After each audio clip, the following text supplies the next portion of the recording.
In this world, women have powers and men don't. This is our main character, Yuki Waruka. He's not exceptionally good at other things, but he is good at cleaning and sewing. Yuki used to have a sister who taught him these skills, but she died. While on his way home from a job fair, he gets caught in a bunch of fog and ends up in the matto. The matto is an alternate dimension accessible via gateways or doors that suddenly appear throughout Japan. A lot of people accidentally find themselves in the matto. These are referred to as matto mishaps. The dangerous part of the matto are the man-eating Shuki that lives in this alternate dimension. Yuki gets chased by this Shuki. Yuki finds himself at a dead end and is about to die. He is luckily saved by this woman controlling a Shuki. This is Demon Defense Force Commander Kyoka Uzen. She takes control of another Shuki and tells him to hop on. Commander Kyoka also has allies. They are Himari Azuma, Shushu Sugura, and Nei Okawamura. They also possess powers like weapon control, super size,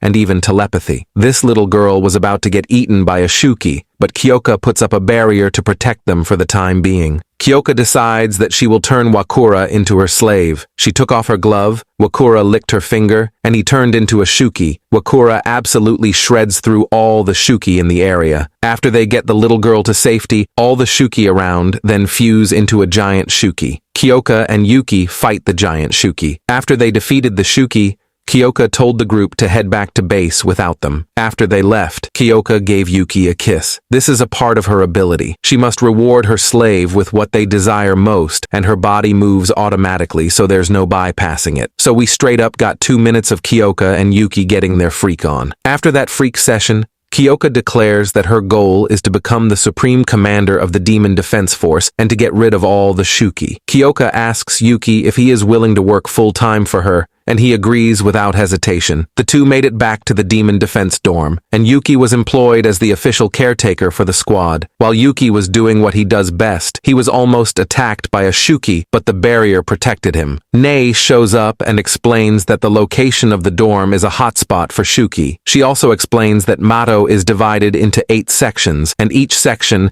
has its own Demon Defense Force stationed there. While Yuki was cleaning the tower, he ran into Shushu. Shushu takes a picture of him and blackmails him into being her slave. He tries to take her phone and delete the picture she took, but she catches him lacking again. She forces him to give her massages. After that, she forces him to play video games with her, and the loser has to take off a piece of their clothing. After he loses, she forces herself on him and takes off his boxers without his consent. In the middle of their session, the base is attacked by giant Shuki. Shushu takes on the giant Shuki, but she gets overwhelmed by them. Yuki tries to transform into a Shuki by sniffing something that belongs to Kyoka. Yuki transforms and defeats the giant Shuki. After that, Kyoka gives Yuki a painful $1 Indian back massage. Shushu now has 3 federal photos of Yuki that could land him in prison. At the end of the episode, we see this woman with hair abilities, and she mentions Yuki being in matto. The next day, Kyoka and Yuki head back to the real world to visit the graveyard of people who were killed by Shuki. Kyoka remembers that there was a Shuki with one horn that killed a lot of people. It managed to escape back into matto, and Kyoka plans to get revenge on that Shuki. Before they went back to matto, they stopped by this cafe and ate parfaits. Kyoka gets an urgent call, and they head back to matto. After they get their freak on, they are informed that there are a lot of Shuki in a specific area, and they need to be exterminated, so they head out. While they were getting rid of the Shuki, the one-horn Shuki appeared, and there was also someone riding on top of the one-horn Shuki. The lady starts fighting with Kyoka and Shuki. The lady gets a closer look at Yuki, and she seems to recognize him from somewhere. The lady and the one-horn Shuki flee the scene,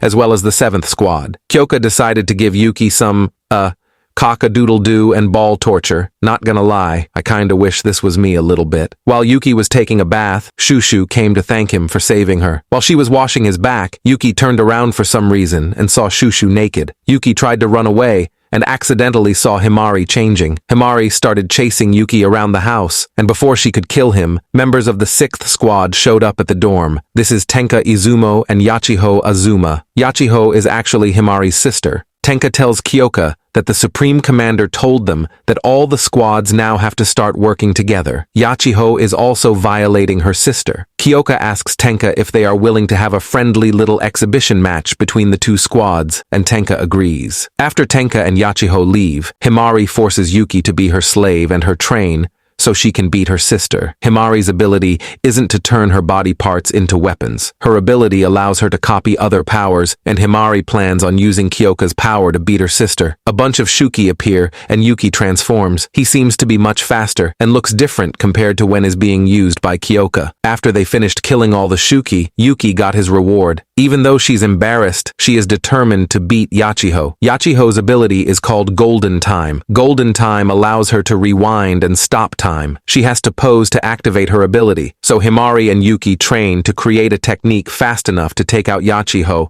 before she can use her ability. After that training montage and a few freak moments, the day of the exhibition match arrives. This girl puts up a barrier and the fighting begins. The first fight is between Himari and Yachiho. Yachiho gets hit and she rewinds time by 5 seconds. The fight starts again and Yachiho back out the 9mm with a switch. Before Yachiho could use Golden Hour again, Yuki speed blitzes her. Yachiho rewinds time again and then pauses time by 5 seconds. Yachiho realized that Himari and Yuki were out of range, so she deactivated Golden Hour. Yuki starts running around Yachiho, and they got really close to taking her out. Yachiho then activates Prime Time, a more advanced form of Golden Hour. She frees time for 10 seconds and popped Himari and Yuki. Yuki tells Himari that Yachiho is tired and that now is their chance to finish her off. Yachiho tried to freeze time, but Yuki blinded her, and she couldn't see Himari. Yachiho fired into the smoke, and then she got hit in her neck. Himari was actually under her. Himari was the last one standing, so she won the match. If you are wondering what the anime is, it is Chained Soldier. Make sure to subscribe, like, comment if you have any recommendations, and share the video if you can. Thanks for watching.